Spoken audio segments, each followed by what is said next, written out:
Desde el sur del continente americano, Buenos Aires, Argentina, les damos la bienvenida al programa Predicando en el Infierno del capellán José Antonio. Si entienden estas cosas, háganlas, y así Dios los bendecirá. Juan capítulo 13, versículo 17.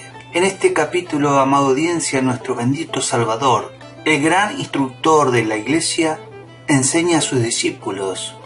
Por doctrina, en el versículo 34 nos dice: les doy un mandamiento nuevo, ámense unos a otros. Cristo, amada audiencia, ahora estaba saliendo del mundo y como padre, cuando está muriendo, deja una carga con sus hijos de que se amen unos a otros.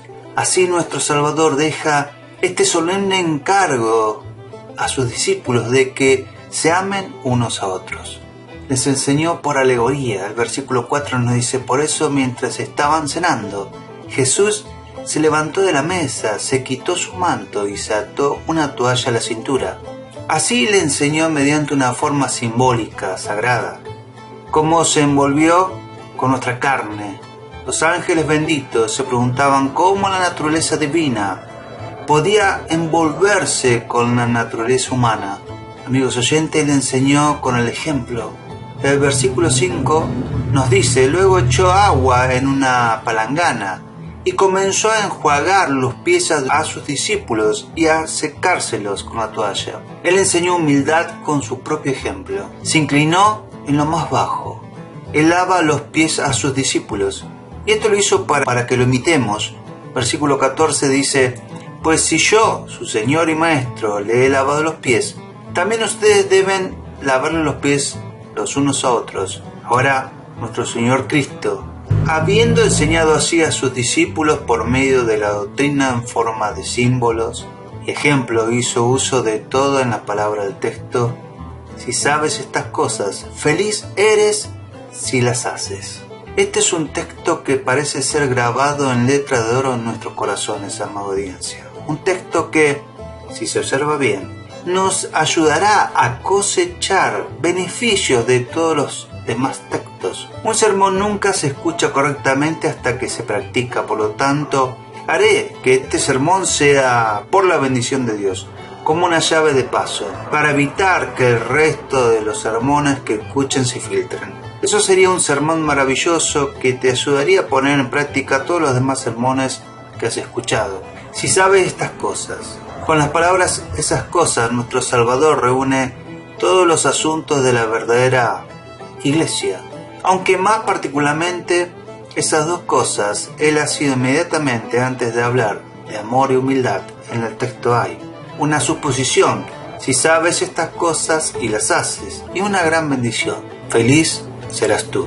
A partir de estos dos puntos, amigo oyente, vemos esta doctrina. No es el conocimiento de los puntos de la religión, sino la práctica de ellos, lo que hace que un hombre sea verdaderamente feliz. Si Cristo hubiera dicho: si sabes estas cosas, eres tú, y allí se hubiera detenido y no hubiera ido más allá, habríamos pensado que el conocimiento sería suficiente para hacer a uno eternamente feliz y bendecido.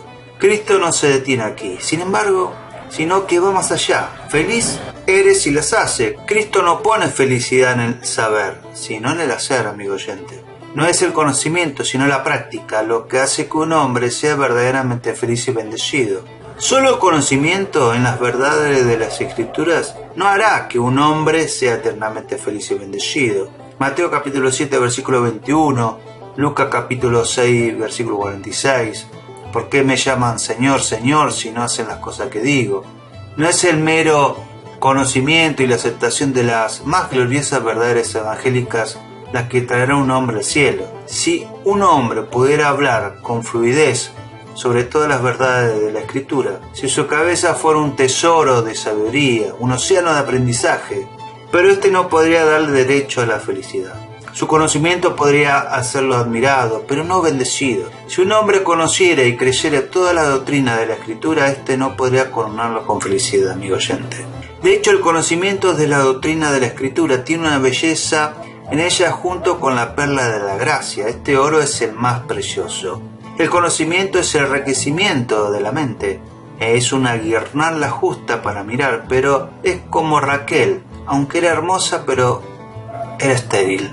Dijo: dame hijos o me muero. Así pues, si el conocimiento no produce el hijo de la obediencia, morirá y quedará en nada. De ninguna manera menospreciaría el conocimiento. El conocimiento es el piloto que nos guía en nuestra obediencia. Si el celo no está de acuerdo con el conocimiento, es la adoración a la voluntad, es establecer un altar a un Dios desconocido. El conocimiento debe marcar el comienzo de la obediencia. Es tan abominable para Dios ofrecer a los ciegos como a los cojos. Maldita sea la ignorancia final.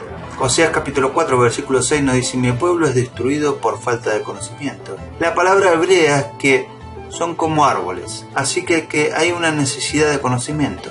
El conocimiento es la hermana mayor, pero la obediencia es mejor que el conocimiento.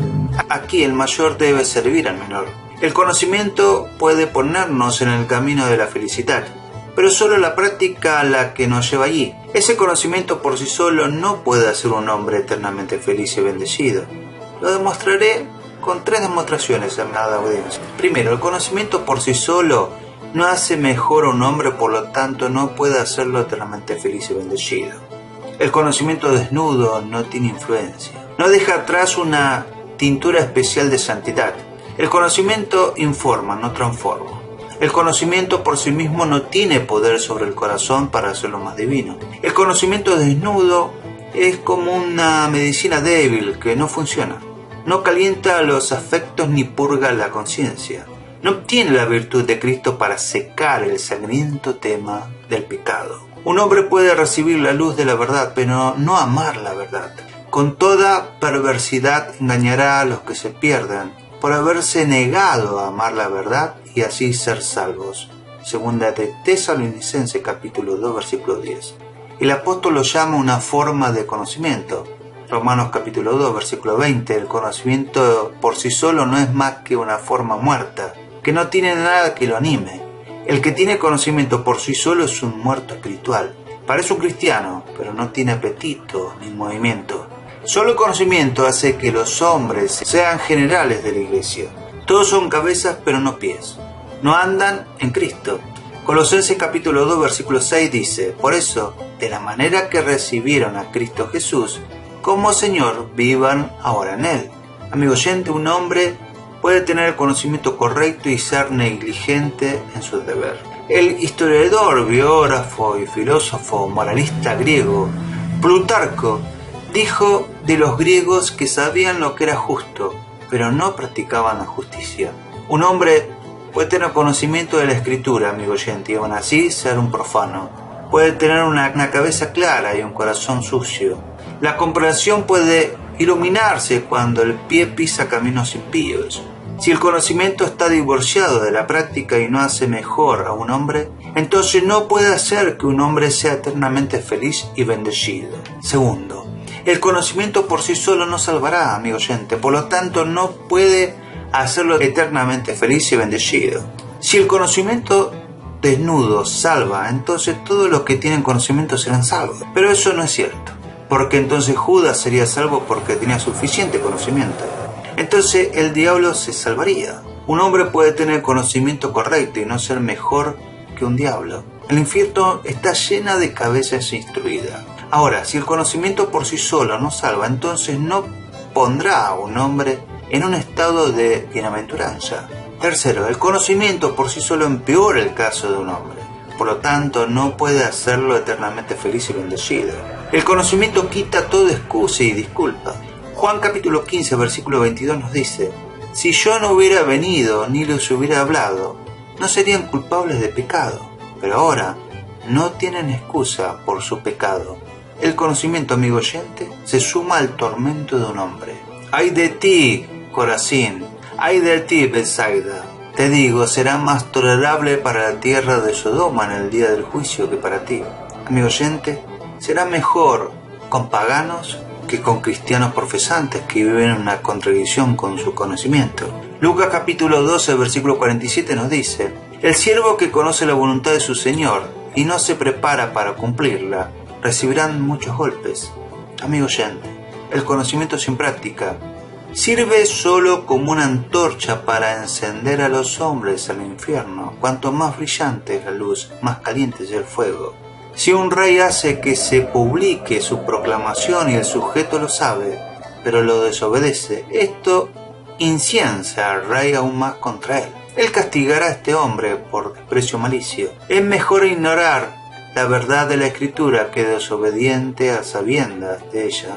Ahora, amigo oyente, si el conocimiento por sí solo empeora el caso de un hombre, entonces está lejos de hacerlo eternamente feliz y bendecido. Obtén conocimiento en las Escrituras, pero no descanses en él. ¿Descansarás en lo que no te hará eternamente feliz y bendecido? En este sentido, mientras más sabiduría, más problema. Mientras más se sabe, más se sufre, dice Eclesiastés capítulo 1, versículo 18. Amigo oyente, su conocimiento solo servirá para condenarlo. Si el conocimiento, separado de la práctica, hiciera a los hombres eternamente felices y bendecidos, el pueblo de Argentina sería un pueblo feliz. No le falta conocimiento. Nunca desde la época de los apóstoles la luz bíblica brilló más claramente, pero aquí está el problema. La mayoría de las personas sabe que sabe. Amigo oyente, se puede decir de la generalidad de las personas, como habla Seneca, preferían disputar bien que vivir bien. Tendrían conocimiento para abarcarlos en lugar de santificarlos. Por desgracia, el conocimiento por sí solo nunca los hará eternamente felices y bendecidos.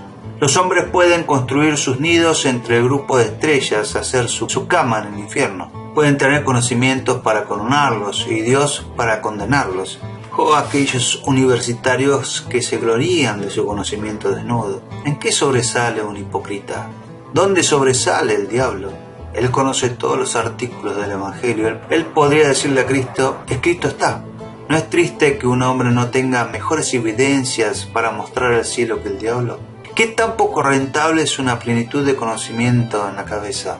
Amigo oyente, el que solo está lleno de conocimiento es como un vaso lleno de espuma. Qué cosa tan vana y tonta es tener conocimiento y no hacer ningún uso espiritual de él. Es como si un hombre tuviera varias fuentes en su jardín, pero nunca regara las flores. O como si un burro debía estar cargando de heno, pero no comiera nada de él. Así pues, muchos hombres llevan una gran cantidad de conocimiento sobre él, pero no se alimentan de la dulzura de él, ni digieren su conocimiento en la práctica. Amigo oyente, saber solo para saber es como alguien que conoce ciertos países por el mapa y pueden hablar de ellos, pero nunca han viajado, lo han visitado, ni han probado las dulces especies de esos países. Así agnóstico en la religión, ha escuchado y leído gran parte de la belleza de la santidad, pero nunca ha viajado a la piedad, a la misericordia, ni ha probado lo bueno que es el Señor. ¿De qué provecho sirve tener la Biblia en nuestras cabezas, pero no en nuestros corazones? ¿Pueden las meras nociones ser cordiales cuando venimos a morir? Los hombres no pueden ser llamados cristianos propiamente desde su conocimiento solamente. Usted no lo llama un artesano que no trabaja en su oficio. Deja que un hombre esté siempre tan bien informado, pero no lo llamas un orfebre que nunca ha refinado un recipiente o probado el oro. Aunque un hombre tiene conocimiento en la cirugía, no lo llama un cirujano que nunca ha trabajado en una herida o revestido una llaga. Por lo tanto, es inapropiado llamarlo un cristiano que tiene conocimiento pero no lo practica. Él sabe que debe mortificar el pecado, pero no lo hace. Sabe que debe mostrar obras de misericordia, pero no lo hace. Nunca más se forjó en el oficio de la misericordia y piedad. En la práctica, amada audiencia, de la verdadera iglesia, lo que hace que un hombre sea eternamente feliz y bendecido. El conocimiento sin práctica es como un cenador, justo pero sin fruto.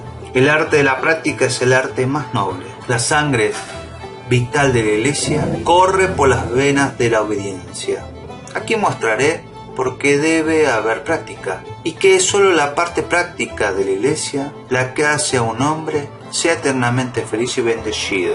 La razón por la que debe haber una práctica es porque en solo la práctica lo que responde al fin de Dios, al darnos su palabra, tanto escrita como practicada. Levítico capítulo 18, versículo 4 nos dice: sino que pondrán en práctica mis preceptos y observarán atentamente mis leyes, yo soy el Señor su Dios. También en Deuteronomio capítulo 26, versículo 16 dice: Jehová tu Dios te manda este día que sigas estos estatutos y ordenanzas. Debes tener cuidado de seguirlos con todo tu corazón y toda tu alma. La palabra de Dios no es solo una regla de conocimiento, sino una regla de deber.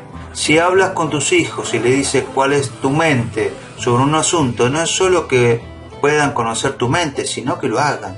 Dios nos da su palabra no solo como una imagen para mirar, sino como una copia para escribirla después. El amo le da a su siervo una vela para que no la mire, sino para que alumbre. Amigo oyente, la luz de la Escritura es guiar nuestros pies hacia el camino de la obediencia. Y así David llama a la palabra de Dios, no una lámpara para sus ojos, sino una lámpara para sus pies, en el Salmo capítulo 119, versículo 105. Lo que implica que la luz de la palabra es más bien caminar más bien que para ver. Dios nos da su palabra como su voluntad y testamento. Él deja a cargo con nosotros para verla cumplida. Si Dios solo hubiera tenido sus leyes para ser conocida o hablada, Él podría haberlas entregado a los loros. Si solo los hubiera mantenido salvos, podría haberlos grabado con una pluma de hierro y haberlos puesto en la roca para siempre. Pero, por lo tanto, Él entrega los registros del cielo a los hombres para que sean obedecidos, amigo oyente. El Señor nos da sus preceptos. Como un médico le da al paciente sus prescripciones para tomar y aplicar. Para este fin son todos los institutos de Dios, para que podamos, por la práctica, aplicarlas para la purga del pecado y llevar al alma a un temperamento más saludable. Dios nos da su palabra como la madre le da al niño el pecho, no solo para mirar, sino para extraer comida. Es solo la parte práctica de la iglesia la que hace que un hombre sea eternamente feliz y bendecido. Esto es claro si consultamos con la Escritura o con nuestra razón. La Escritura no conoce otro camino hacia la felicidad, sino por la práctica, amigo oyente. Salmos capítulo 15, versículo 5 nos dice: el que hace estas cosas nunca caerá. El salmista no dice: el que conoce estas cosas nunca perecerá, sino el que las hace. Ser un hacedor de la palabra da derecho a un hombre a la bienaventuranza, amigo oyente. Santiago capítulo 1, versículo 25 nos dice: pero quien se fija atentamente en la ley perfecta que da libertad y persevera en ella, no olvidando lo que ha oído, sino haciéndolo, recibirá bendición al practicarla. No es por obra, amigo audiencia, sino en su escritura. La obediencia es más bien una evidencia de bendición que una causa de bendición. Busca de un extremo a otro en la Biblia y encontrarás la corona todavía puesta sobre la cabeza de la obediencia. Los cristianos de renombre de la antigüedad siempre han recibido sus elogios y títulos de honor de su obediencia. Moisés era un hombre poderoso en palabras y obras, dice Hechos capítulo 7, versículo 22. Cuando Cristo pronunció la sentencia de absolución, vea cómo lo dijo: entonces dirá el rey a los que están a su derecha: vengan ustedes a quienes mi Padre ha bendecido, reciban su herencia, el reino preparado para ustedes desde la creación del mundo. Porque tuve hambre y ustedes me dieron de comer, tuve sed y me dieron de beber, fui forastero y me dieron alojamiento, necesité ropa y me vistieron, estuve enfermo y me atendieron, estuve en la cárcel y me visitaron. Según Mateo capítulo 25, versículo 34 al 36. Cristo no dice en el último día para recompensar a los hombres de acuerdo con su conocimiento, sino por sus obras. He aquí vengo rápidamente y mi recompensa es conmigo para retribuir a cada persona de acuerdo con lo que ha hecho, dice Apocalipsis capítulo 22, versículo 12. Entonces, si la Escritura, esa vara de medir infalible, no señala otra forma de felicidad que la práctica, entonces es vano esperarla de otra manera. La felicidad, amigo oyente, no es alcanzable sino en el uso de los medios. Ahora bien, el uso de los medios implica práctica. La salvación no solo debe ser buscada por el conocimiento, sino forjada en la práctica. Así que, queridos hermanos, como han obedecido siempre, no solo en mi presencia, sino mucho más ahora en mi ausencia, lleven con cuidado su salvación con temor y temblor, según Filipenses capítulo 2, versículo 12. No puede haber coronas sin terminar de correr. No hay recompensa sin diligencia. Si la felicidad viene solo en el uso de medios, entonces no es ni imaginable ni factible sin la práctica. Amigo oyente, si es solo la parte de hacer de la iglesia lo que hace a los hombres eternamente felices y bendecidos, entonces reprende bruscamente a aquellos que saben mucho pero no hacen nada. Hablan de Dios, pero no caminan con Dios. Los hombres están todos a favor del conocimiento porque se cuentan como un adorno. Estarían adornados con esta flor alegre, pero una hoja del árbol de la vida vale todo el árbol del conocimiento. Es mejor practicar una verdad que conocer todas las verdades. Aquí la mayoría de los cristianos son defectuosos. Tienen a Raquel, buenos ojos, pero son estériles. Mefiboset cayó y se volvió rengo en sus pies. Así pues, desde la caída de Adán, los hombres están rengos en sus pies. No caminan en los caminos de la obediencia, amigo oyente. Los hombres saben que la codicia es un pecado.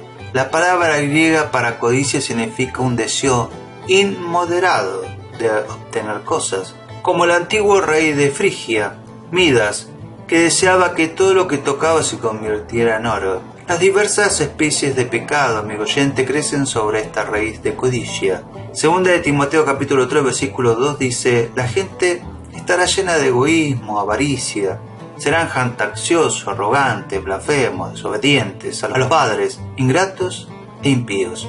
Sin embargo, los hombres viven en este pecado y nada puede curarlos de este cáncer de codicia, amigo oyente. Amós capítulo 2 versículo 7 nos dice: pisotean la cabeza de los desválidos como si fuera el polvo de la tierra y pervierten el camino de los pobres. Padre e hijo se acuestan con la misma mujer, profanando así mi santo nombre. Los hombres saben que jurar en vano es un pecado, por esto la tierra llora. Jeremías capítulo 23 versículo 10 dice: a causa de la maldición el país está lleno de adúlteros, la tierra está de luto, los pastos del desierto se han secado, los profetas corren tras la maldad y usan su poder para la injusticia. Los pecadores dejan volar su juramento y Dios envía un rollo volador contra ellos. También en Zacarías capítulo 5 versículos 2 al 3 dice: el ángel me preguntó: ¿qué es lo que ves? Y yo respondí: veo un rollo que vuela de 10 metros de largo por 5 de ancho. Entonces el ángel me dijo: esta es la maldición que caerá sobre todo el país. Según lo escrito en el rollo, alcanzará tanto al ladrón como al perjuro. Y no dejarán este pecado, amigo oyente. Saben que la embriaguez es un pecado. Hay muerte en ello. Los hombres saben que la inmoralidad es un pecado también. Éxodo capítulo 20, versículo 14 dice: no cometas adulterio. Desperdicia su fuerza, mancha su nombre, hiere su conciencia, perjudica a su familia, condena a sus almas. Apocalipsis capítulo 22 versículo 15 también nos dice: pero fuera se quedan los perros, los que practican las artes mágicas, los que cometen inmoralidades sexuales, los asesinos, los idólatras y todo lo que aman y practican la mentira. Pero sin embargo seguirán este pecado y arderán en lujuria, aunque ardan en el infierno. Amigo oyente, los hombres saben que deben ser alados con la actividad, en los deberes de la piedad, pero pueden contentarse con dejar estos deberes solos. Saben que deben mortificar la carne, orar con su familia, ser justos en su trato, ayudar a los pobres. Si no hubiera otra Biblia que nos enseñara estas cosas en la vida, no sabríamos que tales deberes fueron ordenados. Lo que eran hace 20 o 30 años son lo mismo todavía, tan orgullosos y sin reformar su mente. Las mejores herramientas se han roto, desgastado en su corazón rocoso. Están tan deshilachadas y sin pulir como siempre. El fuelle está quemado, los pulmones de los ministros de Dios se desperdician. Pero cuánta plata reprobada quedará todavía en muchas de nuestras congregaciones. Si ninguno es eternamente feliz y bendecido, sino hacedores de la palabra, pocos serán salvos, amigo oyente. La falta de práctica es por falta de una profunda humildad. El que tiene el espíritu de esclavitud suelto sobre él se aprende a sí mismo, por así decirlo, en la esperanza perdida. Él ve el mar de sus pecados delante de él, listo para tragarlos, y la justicia de Dios persiguiendo atrás, y listo para alcanzarlo. Él clama como Pablo en Hechos capítulo 9, versículo 6, que dice: levántate y entra en la ciudad, que allí se te dirá lo que tienes que hacer. Señor, ¿qué quieres que haga? ¿Me harás arrepentirme o creer? ¿Estoy listo, amigo oyente? ¿Estoy presionado para cualquier servicio que el Señor nos ordene? El humilde pecador no discute, sino que obedece. La semilla que no tenía profundidad de tierra se marchitó y quedó sin nada. Mateo capítulo 13, versículo 5 al 6 dice: otra parte cayó en terrenos pedregosos, sin mucha tierra. Esa semilla brotó pronto porque la tierra no era profunda. Pero cuando salió el sol, las plantas se marchitaron y por no tener raíz se secaron. Amigo oyente, la razón por la que los hombres no producen los frutos de la obediencia es porque no tienen profundidad en la tierra. Nunca fueron profundamente humillados en el pecado. Un hombre orgulloso nunca obedecerá. En lugar de pisotear sus pecados bajo sus pies, pisotea las leyes de Dios bajo sus pies. Jeremías capítulo 43, versículo 3 al 4 dice: es Baruch, hijo de Nerías, el que te incita contra nosotros, para entregarnos en poder de los babilonios, para que nos maten o nos lleven cautivo a Babilonia. Así que ni Johanán, hijo de Carea, ni los jefes militares, ni nadie del pueblo obedecieron el mandato del Señor de quedarse a vivir en el país de Judá. El que se inclina en humildad es el más propenso a poner su cuello bajo el yugo de Cristo. El que se ve a sí mismo a unos metros del infierno hace la pregunta del carcelero: ¿qué debo de hacer para ser salvo? ¿Qué no hará un condenado por un indulto, amigo oyente? La falta de práctica es por falta de fe. Isaías capítulo 53, versículo 1 dice: ¿quién ha creído a nuestro mensaje y quién se le ha revelado el poder del Señor? Esto hace que los sermones sean como lluvias cayendo sobre una roca, ni apaciguan ni fructifican, porque los hombres son en parte infieles, prefieren disputar que creer. Amigo oyente, ¿cómo vivir como escéptico o como ateos? Si los hombres realmente creyeran que el pecado es tan amargo y que la ira y el infierno lo seguirán, ¿tomarían a esta serpiente en su pecho? Si realmente creyeran que había una belleza en la santidad, si creyeran que la piedad es ganancia, que hay gozo en el camino y cielo al final, ¿no convertirán sus pies en el camino de Cristo? Amigo oyente, los hombres tienen algunos pensamientos transitorios leves de estas cosas, pero sus mentes no están completamente convencidas, ni su conciencia completamente cautivada en la creencia de ello. Esta es la obra maestra de Satanás, su red por la cual arrastra a millones al infierno, manteniéndolos en la incredulidad. Él sabe que si solo puede mantenerlos alejados de la creencia de la verdad, seguramente los mantendrá alejados de la práctica de la misma. Es fácil escuchar una verdad, amigo oyente, dar algún asentimiento, alegoría, elogiarla, hacer una profesión de ella, pero digerir una verdad en la práctica es difícil, porque los hombres están perezosos, odian ponerse a sí mismos en demasiados problemas. La pereza provoca un sueño profundo, dice Proverbio capítulo 19, versículo 15. ¿Pueden los hombres cavar en busca de oro y no por la perla de gran precio? ¿Pueden esforzarse en la búsqueda de sus pecados y no se esforzarán por salvar sus almas, amigo oyente? Me atrevo a ser audaz al decir: a muchos pecadores les cuesta sudor y trabajo su lujuria, que a un cristiano servir a su Dios. La falta de práctica, amigo oyente, se debe a que el mundo se interpone y obstaculiza. Las espinas ahogan la semilla de la práctica. Los hombres practican tanto en el mundo que no tienen tiempo para practicar cosas mejores. El mundo es como el fuerte tuk, que hace tal ruido en los corazones carnales, que ahoga el sonido de la trompeta de plata de Dios. Los afectos de los hombres a veces son encendidos por la predicación de la palabra y comenzamos a esperar que la llama de la piedad y misericordia estalle en sus vidas. Pero entonces viene la tierra y apaga ese fuego. ¿Cuántos sermones yacen enterrados en los corazones de las personas? Si viéramos una criatura hecha de nada más que orejas, sería un monstruo en la naturaleza. ¿Cuántos monstruos de este tipo hay en nuestras iglesias? Oyen, y nunca son mejores personas. Jueces capítulo 17, versículo 13 nos dice: y Micaías dijo: ahora sé que el Señor me hará prosperar, porque tengo a un levita como sacerdote. Pero, ¿qué es la medicina si no se aplica? ¿Qué es tener el sonido de la palabra en nuestros oídos a menos que tengamos el Salvador en ella en nuestros corazones? Será poco consuelo para los hombres en su lecho de muerte. Han entrado en la casa de Dios como lo hicieron las bestias en el arca, entraron impuros y salieron impuros del arca. Esto exhorta a todo a convertirse en practicante de la iglesia. Hay pasos que conducen al cielo: el conocimiento, afirmarlo y la práctica. No es dar los dos primeros pasos, sino el tercer paso que te hará eternamente feliz y bendecido. La obediencia es el gran precepto tanto de la ley como del evangelio.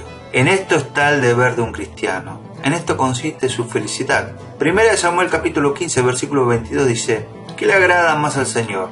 ¿Que se le ofrezcan holocaustos y sacrificios o que se obedezca lo que Él dice? El obedecer vale más que el sacrificio, mi oyente, y el prestar atención más que la grasa del carnero. Es agradecido a Dios y agradecido a un cristiano. ¿Cuál es la excelencia de una cosa sino su práctica y utilidad? ¿Cuáles son las plumas finas de un pájaro si no puede cantar? ¿Qué es una planta aunque cubierta con hojas si no produce nada de fruto? ¿Qué es lo que recomendamos en un caballo? ¿Sus ojos o su buen espíritu? Cantar de los Cantares capítulo 5 versículo 5 dice: me levanté y le abrí a mi amado, gotas de mirra corrían por mis manos, se deslizaban entre mis dedos y caían sobre la aldaba. No solo los labios de un cristiano deben dejar caer el conocimiento, sino que sus manos y sus dedos deben dejar caer la mirra, es decir, trabajando las obras de obediencia. La obediencia al Evangelio es una obediencia de sinceridad, como dijo nuestro Salvador Cristo en otro sentido. Juan capítulo 10 versículo 25: las obras que hago dan testimonio de mí. Aunque ningún hombre habló como Cristo, cuando vienen a someterse a una prueba, no será juzgado por sus palabras, sino por sus obras. Dan testimonio de mí. Así pues, no son las palabras de oro de un cristiano, sino sus obras las que dan testimonio de él. Salmos capítulo 119, versículo 59 dice: me he puesto a pensar en mis caminos y he orientado mis pasos hacia tus estatutos. Amigo oyente, David no solo volvió sus oídos a los testimonios de Dios, sino que volvió sus pies hacia ellos, sino que caminó con ellos. No juzgamos la salud de un hombre por su alto color, sino por el pulso del brazo, donde opera principalmente la sangre. Así pues, no juzgamos la solidez de un cristiano por su conocimiento o altas expresiones. Saulo puede estar entre los profetas, pero la estimación de un cristiano debe ser tomado por sus actuaciones obedientes hacia Dios. El Evangelio puede ser comparado con una hermosa reina, amigo oyente. Las vidas fructíferas de los profesores son tantas joyas que adornan a esta reina y la hacen brillar en mayor gloria y magnificencia. Qué honor fue para la misericordia cuando el apóstol pudo decir que la fe de los romanos fue pregonada en el extranjero en cada lugar. Romanos capítulo 1 versículo 8 dice: doy gracias a Dios porque de tu fe se hablaba por todo el mundo. Es decir, la fe floreciendo en la obediencia. Primera de Tesalonicenses capítulo 1 versículo 2 al 3 dice: damos gracias a Dios por ti, recordando tu obra de fe y tu obra de amor. Los cristianos deben ser ambiciosos para mantener el crédito de la iglesia, amigo oyente. La práctica de esas verdades que conocemos propagará en gran medida la iglesia. La práctica es el mejor argumento que podemos usar para prevalecer con los demás. Esto lo confirmará en la verdad de la iglesia. El emperador romano Joviniano dijo a los cristianos: no puedo juzgar vuestra doctrina, pero sí puedo juzgar vuestras vidas. Su práctica predicaría más fuerte. Si otros nos ven hacer una profesión y sin embargo vivir en una contradicción con lo que profesamos, si escuchamos la voz de Jacob pero ven las manos de Esaú, pensarán que la iglesia no es más que una farsa.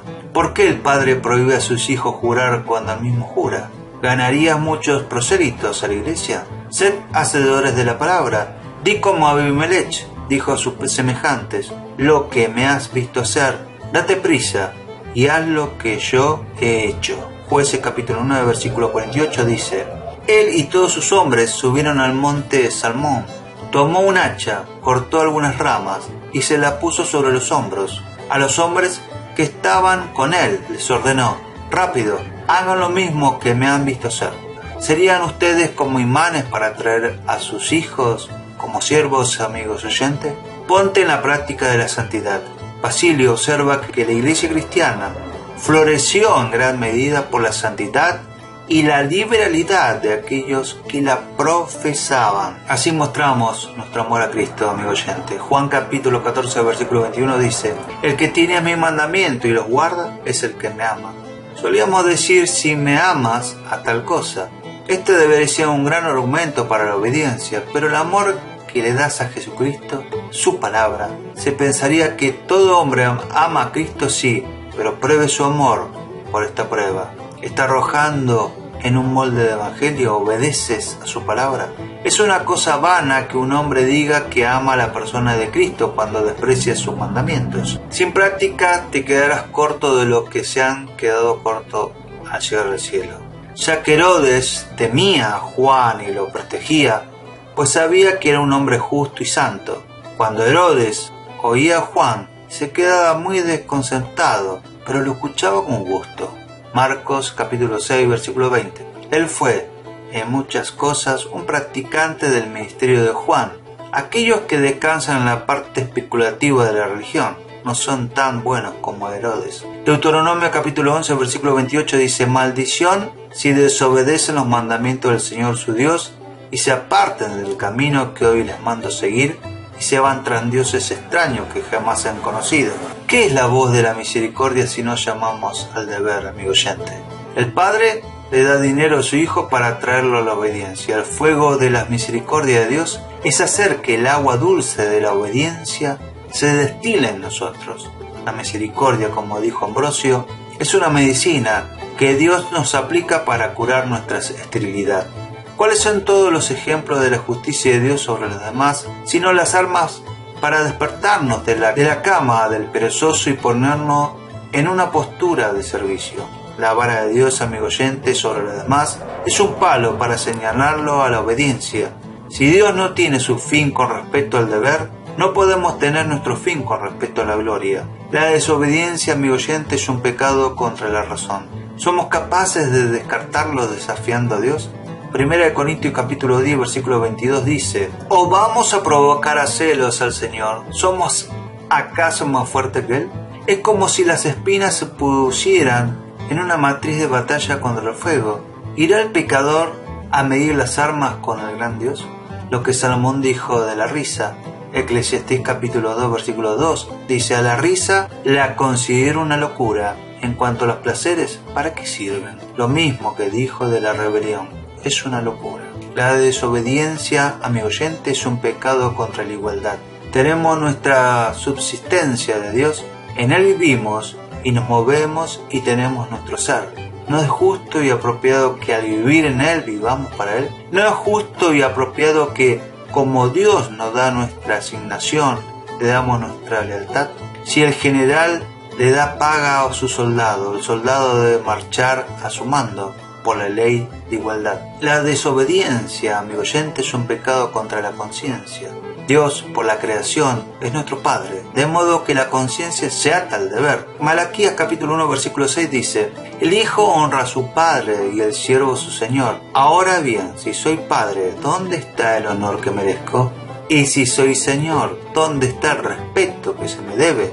Yo, el Señor Todopoderoso, les pregunto a ustedes, sacerdotes que desprecian mi nombre: la desobediencia es un pecado contra nuestros votos. Hemos hecho el juramento de lealtad. He hecho votos delante de ti, oh Dios, y te presentaré mis ofrendas de gratitud, decía el salmista. Aquí hay cuerdas para traernos a la obediencia, y si deslizamos estos nudos sagrados y echamos estas cuerdas de nosotros, no vendrá Dios sobre nosotros por perjurio. Si nuestros juramentos no nos atan, Dios tiene cadenas que siguen. La desobediencia, amigo oyente, es un pecado contra nuestras oraciones. Oramos que se haga su voluntad, de modo que, por no obediencia, nos confundimos y vivimos en contradicción con nuestras propias oraciones. La desobediencia es un pecado contra la bondad de Dios, amigo oyente.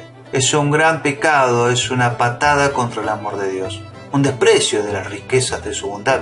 Romanos capítulo 2, versículo 4 dice: ¿No ves que desprecias la riqueza de la bondad de Dios, de su tolerancia, de su paciencia, al no reconocer que su bondad quiere llevarte al arrepentimiento? Por lo tanto, amigo oyente, el apóstol vincula estos dos pecados juntos.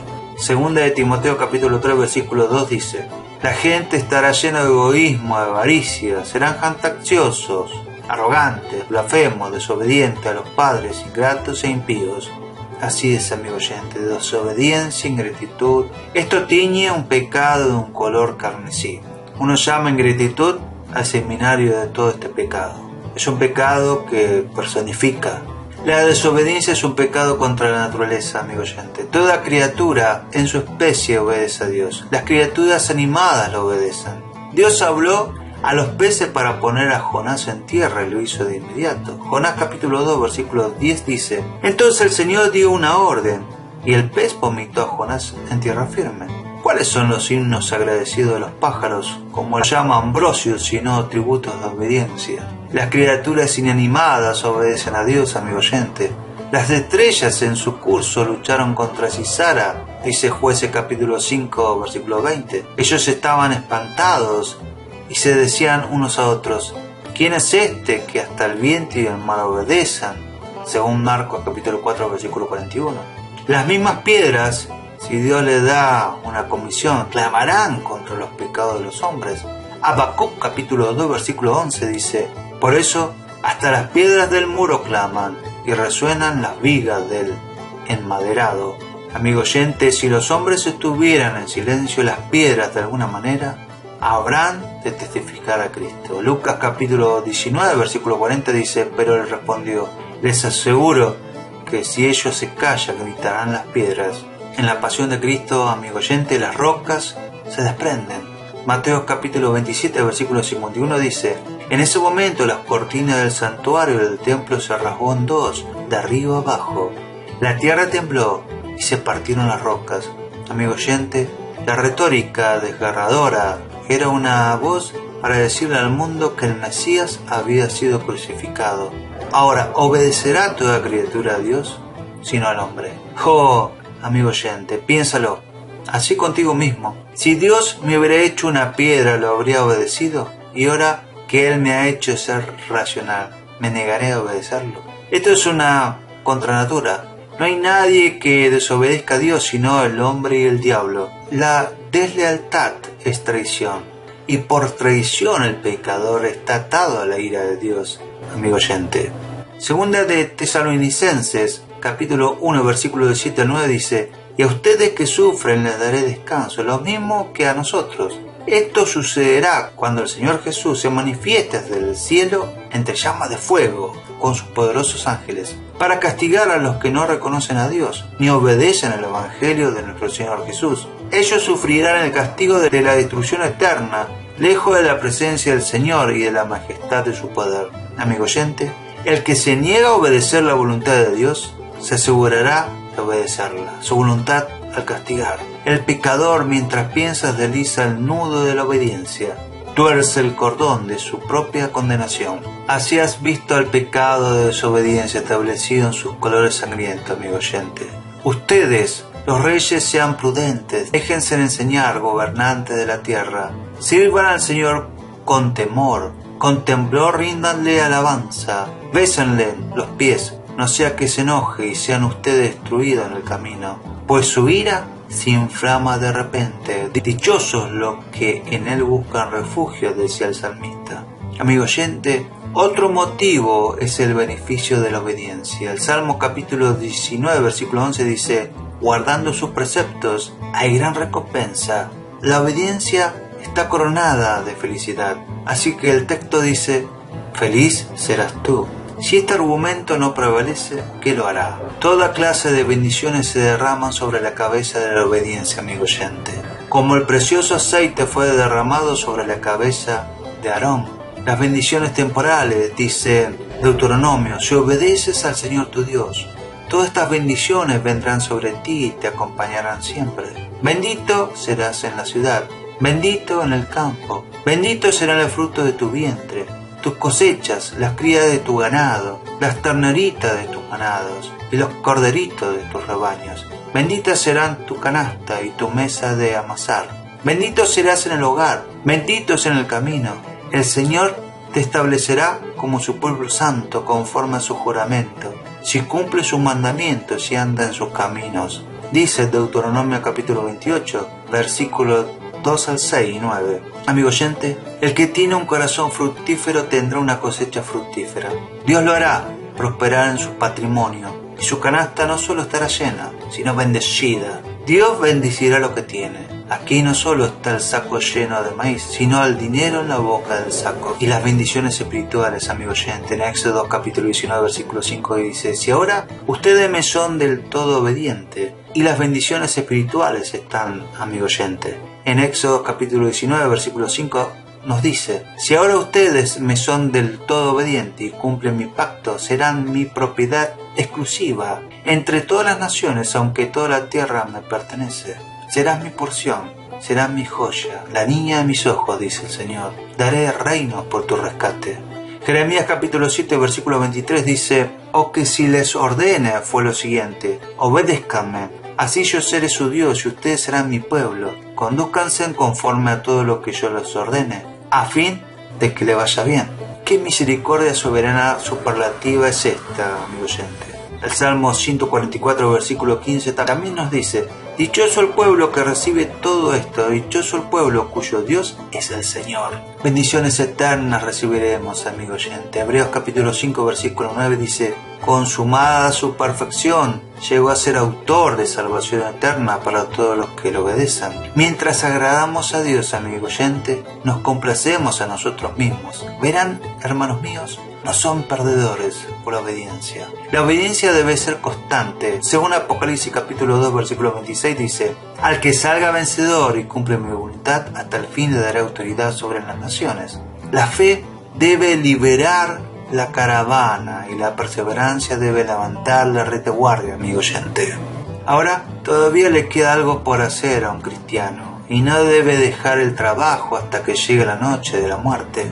Algunos de los discípulos de Cesarea nos acompañaron y nos llevaron a la casa de Mnasón, donde íbamos a alojarnos. Este era de Chipre y uno de los primeros discípulos, dice Hechos capítulo 21, versículo 16. ¡Qué honor es que uno sea misericordioso de verdad, amigo oyente! Qué bueno es lo que seguirá de tal persona. Conozco tus obras, tu amor y tu fe, tu servicio, tu perseverancia. Sé que tus últimas obras son más abundantes que la primera, dice Apocalipsis capítulo 2, versículo 19.